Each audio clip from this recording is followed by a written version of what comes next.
Imagine a friend betraying you so badly that you need to get nuclear revenge against them. We'll get to that in a bit, but first, the sister I wish I never had. The only thing I've always wanted Stephanie to do for me was to see me. Before I started thinking so, I felt she'd only looked at me all my life, but she never really saw me. I thought sisters were meant to be best friends. Maybe that's why I longed for her friendship and support until I got tired of hoping that I would ever get that. I hate to say it, but my sister never liked me because she felt I was everything she hoped to be. But I didn't believe that she would allow her hatred to degenerate so bad that it would put me in harm's way. We were born into wealth and splendor, and it was easy for us to get everything we needed at our beck and call. Our parents traveled the world, and sometimes we traveled the world with them. Yet none of these satisfied my sister. She's a person with a good soul, but one who lacked the grace to pour out all the goodness in her into others. She wanted what others had, and she always wished she was something else. It was tiring for me because I spent most of my early years and teenage years being stuck with her. Our parents had always wanted us to come off as twins. They bought similar things for us and tried so much to knit us closer together. What they didn't know was that Stephanie wanted me to live in her shadows. She didn't like that people noticed me easily. She didn't like that people felt I had an hourglass body shape. She didn't like when I bagged 3 awards and she bagged 2. She wanted to be better and bigger than me in every way. I hated that she felt we competed with each other. We're sisters, and I believed sisters were meant to support each other. When we were in high school, Stephanie prevented me from experiencing a life-changing opportunity because she feared that I would end up better than her. There was an opportunity for me to represent my school in a science competition abroad that could enable me to get into any of the Ivy League universities on a fully funded scholarship. Although my health wasn't at its best at that point, I could still manage to pull through. I prepared rigorously, and I was determined to win and bring back home the grand prize. A week before the competition, the principal, Mr. Jackson, called me to say I wouldn't be representing the school anymore due to my health condition. I was dazed. I wondered how he found out about my liver crises because I had just been diagnosed. When I found out it was Stephanie who told the principal, just so I could be stopped from going abroad to represent my school, I felt weak in my legs. I shivered on my way home because it was difficult to believe my sister could be a stumbling block to what could change my life. We were young and I didn't understand who she was or the extent she was capable of going just so she could be better than me. When I cried so much at home, my mom said everything happened for a reason. I didn't like that my sister wasn't chastised. My dad felt it was for the best. He felt Stephanie was only protecting me. I was heartbroken. All I wanted them to do was to call a spade a spade. I didn't know what was more hurting, seeing that my own sister prevented me from a huge opportunity, or that my parents didn't see any wrong in what she did. My mom said they could afford to send me anywhere in the world, so I shouldn't make a big fuss about the opportunity I lost. When I was younger, it was difficult for me to believe that my parents loved my sister and me equally. She was allowed to get away with lots of excesses. Although we both had access to luxury, I still felt a void in my heart. My parents loved Stephanie and me, but I knew I wasn't the favorite child. It was hard to admit, but that was totally out of my control. When I graduated from college, my father organized a huge dinner that had lots of people that could bring good fortunes my way. But for some weird reason, I didn't want my sister home for my dinner party. I felt this aura of uneasiness around her because, with her, things always went wrong. But when she volunteered to take care of the food and drinks, I had hoped that that would be the beginning of a friendship between us. I had no reason to be suspicious because I was equally there for her when she graduated college. I didn't believe that my sister would want to bring any harm my way.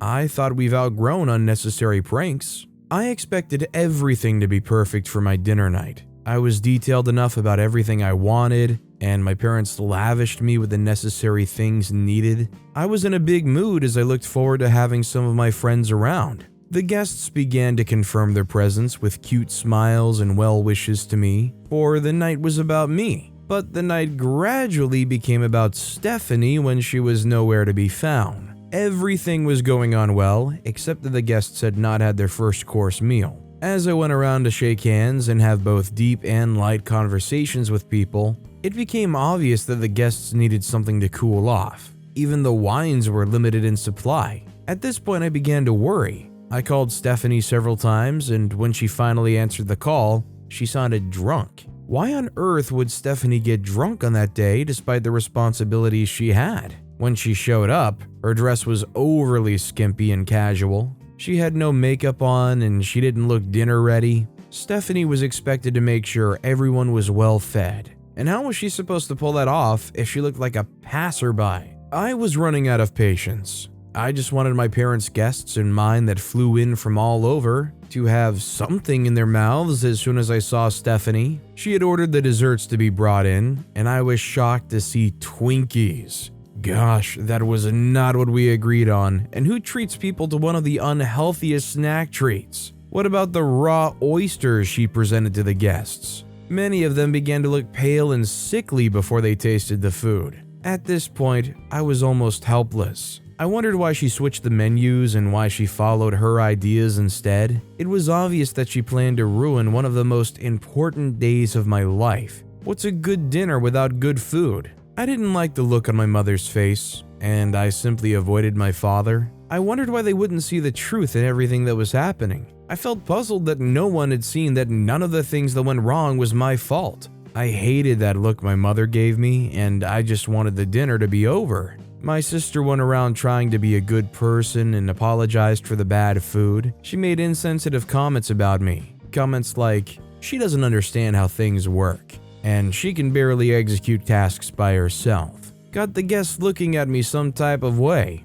I knew right there that most of them wouldn't recommend me for good jobs if they'd planned to do so. My sister tried to play the good girl card with me after everything. I didn't know what ran through her mind. I didn't know which hurt more, that she still saw me as a kid who was clueless about her gimmicks, or why the woman I called sister would take so much pleasure to see me miserable.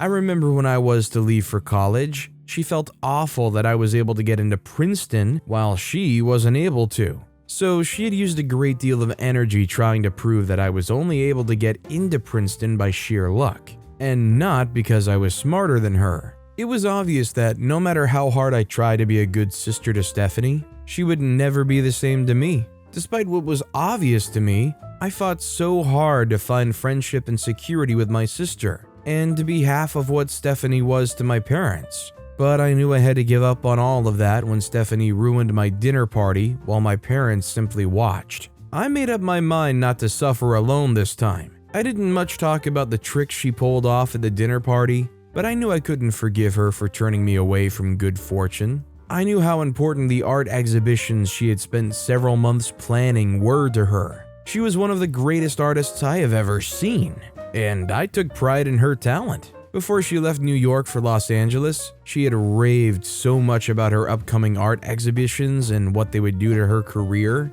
I knew what it would do to her career too, just that I didn't want it to do it. Somehow, I was able to convince my parents and my sister that I needed to spend some time in Los Angeles. My sister agreed because she felt she could use me to pull crowds to her art exhibitions. I had several followers on Instagram, and I'd mastered this influencer lifestyle very well. I made it seem like I was the best influencer that could help pull the right crowd to her art exhibition. I was going to make it seem like a meet and greet with me and my followers. Stephanie was very excited to have me around, and also helped drive traffic to her art exhibitions. I didn't feign any anger or gave off any vibe that showed my hidden agenda. As far as Stephanie was concerned, I was the best sister ever. She came fully in her good girl facade, but I couldn't be taken in again. As soon as I arrived in Los Angeles, Stephanie and I focused largely on how to make the exhibitions a huge success. I gave her several ideas on how to see that. Other artists were invited and encouraged to showcase their artworks too for a token. Stephanie was determined to be a big name, and it was easy for her to think that I supported her all along. To be honest, I didn't like that my sister brought out this dark part of me. I didn't believe I was about to ruin what was meant to be a breakthrough for my sister. I was also surprised that I wasn't ready to back down no matter what. I saw how happy she was, and I wondered what it felt like to have me support her in the way I feigned, and why she couldn't do the same for me. It hurt that my only sibling would rather see me in mediocrity than allow me to shine. I wished that she was a good example to me. Maybe I wouldn't have turned out with this sinister plot of mine. Anytime I felt like giving up on trying to ruin this project that meant the world to her, I would shrug off that thought when I remember how much I've suffered over the years. The more I forgave her, the more harm she brought my way. Maybe I would have changed my mind against revenge once again, but my sister proved that she preferred to continue to watch me sink. During one of the days we spent together planning for the art exhibitions, Stephanie ran into a very big influencer who was her friend that wished to strike a partnership with me. Stephanie didn't say a thing about the deal because it was obvious that I was going to be the sole beneficiary. Weeks after, I got a wind of the opportunity that Stephanie made me lose, and I shed hot tears. Not because I lost the partnership deal, but because my sister scared the heck out of me. I couldn't believe she was simply unrepentant after all I was trying to do for her brand. The battle line had been drawn, and there was no going back. The perfect time for me to strike came on the eve of the art exhibitions. I was in charge of publicity. I used my Instagram account and also helped with the newsletters to interested participants. I sent a new message informing all the interested participants that the art exhibitions had been canceled indefinitely. I told them a new date would be communicated soon enough, and I equally apologized for all the inconvenience caused. I had never seen Stephanie in such a state of frenzy in my 23 years of existence. She was moving everywhere and anywhere within the art gallery. She couldn't believe nobody had shown up after 4 hours of frantically waiting. She wondered what was going on. She was very confused. The artists she invited were wondering what was going on. No one showed up after 5 hours, and everyone began to suggest that I go on a live video on Instagram. I told them that was not the solution to the problem. It was going to be obvious that no one showed up to the event we heavily publicized. Eventually, other vendors left. It was obvious that no one was coming. They looked at me with puzzled faces. I knew they wondered what sort of influencer I was. I cared less anyway. I knew I risked it all for revenge, but when Stephanie drove herself home out of anger, I wondered how it felt to see what you've truly hoped would change your life go wrong. Stephanie fell sick. She was so sick that I had to keep a close eye on her. I wonder why she gave people the pills she couldn't swallow. Stephanie couldn't imagine that no single soul believed in her talent. It took her 6 months to draw again, and another 6 months to allow the world to see what she was capable of creating. Despite my parents' support, Stephanie had to see a therapist to help her see that one failure shouldn't be the end of her dreams. Since I was going to start my life from scratch, I didn't see any reason why she shouldn't start all over again too. It's just crazy how selfish and narcissistic people like this can be, where even if somebody is being incredibly helpful and selfless and pushing you along, you're still trying to sabotage them behind their back without them ever knowing so they can't possibly still get ahead. Our next story is, my friend betrayed me, so I hit back. In 7th grade, I met someone who would change the course of my life permanently. Someone who became so close to me, I considered him a brother. By the end of the story, though, you'll realize that brothers are capable of betrayal, and perhaps the blood of the fellowship isn't so thick after all. Before I get ahead of myself, let me start the story from the most appropriate place to start, the beginning. I met Victor when he was brought to my class as a new student. His parents had just transferred to the town, and Victor was having to deal with adjusting to a new place. I could immediately tell while he stood in front of the class, barely whispering his name, that he wasn't much of a talker. He seemed very anxious and just wanted to be in his seat as soon as possible. Most of our classmates really didn't pay him much attention, but I could already see the duo of bullies in the class plot and whisper. So right before lunch, I walked up to him and said, "You probably want to keep an eye out. A couple of people have it out for you already." The absolute horrified look he gave me made me decide in that moment that I would try to protect him.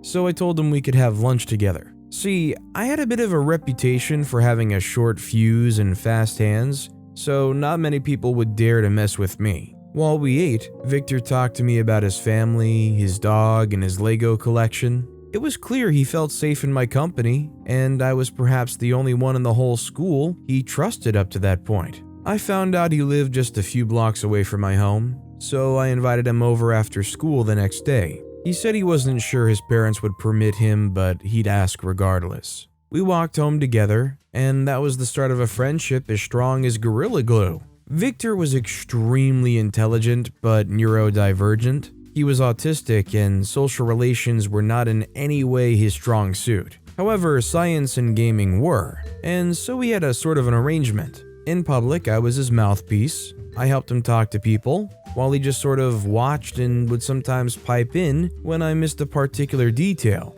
I also never hesitated to speak up for and defend him wherever. It was pretty easy to try to take advantage of a mostly quiet, socially awkward, and anxious kid, but I made sure people respected Victor. I was so defensive about Vic that around school, I started to be known as the Defender. I really didn't mind the nickname, so long as people understood that Victor wasn't to be messed with. Victor, on the other hand, was good at homework and school projects. Like, he was really good. Once he locked into work, he was an efficient machine. He was also really good at explaining things in a very simple way, so he would help me with my schoolwork. In fact, within just weeks of being friends with Vic, my grades started to improve. By the end of the school year, I was one of the best students in the class, though still miles behind Victor. He was clearly gifted, and the school already had figured this out and put him in a gifted student program. Our symbiotic relationship worked very well for us both. We both made each other better, and that was just fine. We also had other things that we had in common, like gaming and stargazing. My dad was an astrophotographer, so we had some pretty high-tech equipment that took really impressive photos of the night sky and celestial objects. As time went on, we became even closer to the point where, if you didn't even know any better, you'd think we were brothers. We planned our lives together, and sure, we had disagreements here and there, but they were usually resolved very quickly. I knew almost everything there was to know about him, including stuff even his parents didn't know, and he knew almost everything there was to know about me. We were inseparable, and for the longest time, I could always count on him. We both planned that we'd be close to each other all the time, so we ended up going to the same college. He was a civil engineering major, and I was a biochemistry major. Because of our different programs, we really didn't have as much time to hang out as we did before, but we made it work. We did make new friends though, and I believe that's where the problem started. You see, I'd made a new friend named David, and for some reason, Victor and David could just never get along. I tried almost everything to get them to be at least cordial with each other, but whenever you put the two of them in a room, all you get is awkwardness and a little passive aggression. Things got weird, and even after trying to find common ground that they could work on and common interests they enjoy, I decided that there was just no way that they could be friends, and that I was fine with just having them as friends separately. This meant that when I wanted to hang out with Victor, David could never be around, and when I was hanging out with David, Victor couldn't be there. Was it ideal? Not exactly. Did it work? For a while, yes. The one clear problem with this arrangement was that while I was fine keeping them both as friends, they weren't fine with this at all. Both David and Victor had told me several times that the other wasn't good for me and that I needed to cut them off, but with Victor, he was a little more aggressive about it. One day he told me to my face to choose between him and Dave. It took a lot of talking, and a fair amount of alcohol too, to convince him that him asking me to choose was simply unfair, and that my friendship with Dave did not and would not affect my friendship with him negatively. After that, he seemed to be more accepting of the fact that, while he still basically hated Dave's guts, I could still maintain my friendship with him. For a whole year and a half, we had this arrangement and it was all fine. A whole year and a half. Then one day something happened that made my best friend rethink this whole thing. And that was the day Dave invited me to come visit him and his family in LA. One thing that I think I need to tell you is that at the end of every semester, Victor and I always went back home to spend time with our families. New York isn't exactly the friendliest place, and it's filled with all sorts of craziness, but it's home and I love it. So I always look forward to spending time with the people I love the most for at least a couple of weeks every 6 months. In that time, Victor and I would find time to do some pretty cool stuff together and basically have as much fun as possible. It had basically become a tradition, and we always looked forward to breaks. In the first semester of my senior year, however, David invited me and a couple of mutual friends over to hang out for a while at his family's home in Malibu. He had this whole thing set up for us all, and I was quite stoked. But I had a big decision to make. Do I disappoint my best friend to spend a week with David, or do I decline David's offer? I knew that no matter what decision I made, I would end up upsetting at least one of them. After a lot of thinking, I decided to go to Malibu, but only for a few days. It would be a nice opportunity to relax and soak up some sun before returning to freezing New York to spend time with Vic and my family. I was torn between telling Victor where I'd be those few days or just lying and giving an excuse. I mean, I'd only be gone a few days. What's the worst that could happen, right? In the end, though, my conscience won, and I told him the truth. Surprisingly, he didn't seem upset at all and said he'd be fine and to have fun.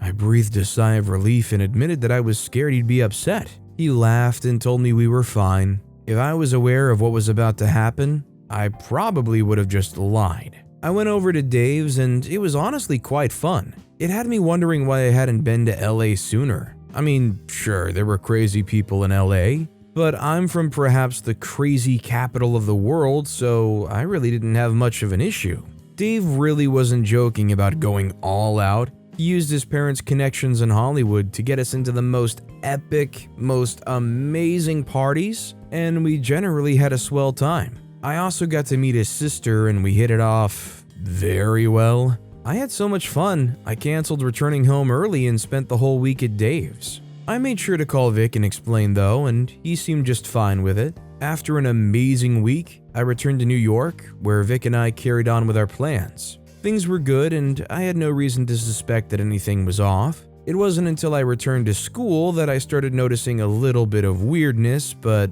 not with me. For some reason, some pretty odd things started to happen to David.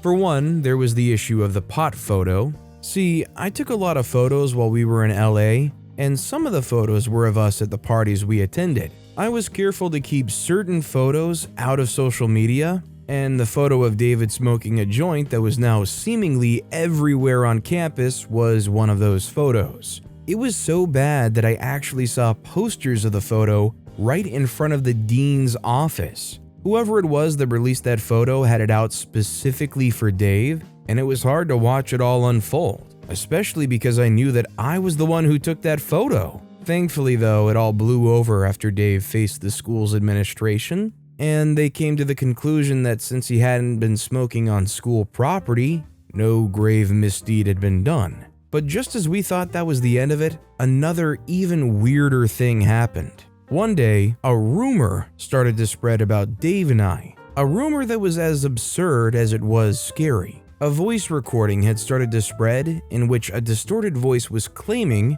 that David and I were responsible for the death of a student who had drowned a few weeks before. The accuser claimed that us killing her was as a result of Dave getting rejected by her. Now, not only did this capture the attention of the school authorities, but it captured the attention of the police as well. Dave and I were investigated thoroughly, and we were also summarily suspended by the school. This whole situation caused a ton of anxiety and fear for us and our families, and for weeks, the police tried to trace the origin of the recording to no avail. Since that was the only piece of evidence they had, and it wasn't even circumstantial, they couldn't really keep us in custody and they let us go. We couldn't really return to school, so while we prepared a legal case against the school to challenge our suspension, David and I both went home. We remained in touch, however, and we knew that someone was really trying to hurt us, and we needed to figure out who. Right away, I suspected that Victor might have had a hand in this, not because he was the kind of person to do something like this, but because of what had happened to Dave before. See, Victor had almost unrestricted access to my phone, and it would have been easy for him to simply just send the photo to his phone from mine. However, because of my trust in him and the fact that the issue had resolved itself, I really didn't want to push it. The current events, however, made me decide that my trust in him may be the cause of my ruin. I decided to confront him, and I secretly made up my mind that if he was responsible for this, I would in no way protect him. So I told Victor I needed to see him, snuck on campus, and in a seemingly empty class at night, I confronted him clearly about it. He didn't even deny it. He claimed that I was the one who had betrayed him first, and he was simply repaying the favor. I was shocked and angry, but mostly confused as to why. Because I spent some time with a friend he didn't like? That's why he wanted to ruin my and Dave's lives? He said that I'd been spending more time with Dave and ignoring him, and that he needed to teach me a lesson. It was at this point that Dave had jumped out of his hiding spot, pounced on Victor, and beaten him to a pulp. I had to drag him off to protect Victor. Of course, Dave had followed me to confront Victor. He was also the one who came up with the idea of recording the whole thing in high-def video. We had irrefutable evidence that Vic had set us up. What happened next was perhaps the hardest thing I had to do in my whole life. Victor was basically a brother to me. Did I really want to hand him over to the authorities and destroy his life? Upset as I was with him, I still loved him. Perhaps it was possible to have this whole thing go away without ruining my best friend. I knew the truth though. I knew that this was the path Victor had chosen for himself, and he had to receive the consequences for it. As he lay there with a broken nose and a busted lip, we called the police. Victor was not only arrested, he was expelled as well. His parents also apologized to Dave for what he had done. The university had no reason to keep us suspended, and so they nullified the suspension. I couldn't bring myself to attend the trial of Victor. I sometimes wonder if what I did was the right thing. The one thing I am certain about was that it was either going to be Victor or me, and I chose myself, and that's just fine. Do you guys think that this whole situation is understandable because Victor had a disability? Or is that not excuse enough? Was OP kind of enabling them too, all along the way, maybe trying to be overly protective and almost coddling? I'd like to know what you guys think. But with that being said, that's all the time we have for today. Now, if you want to hear another absolutely crazy revenge story, check out that video on the left. Or if you missed my latest video, check out that video on the right. That said, I'll see you all next time with some more stories.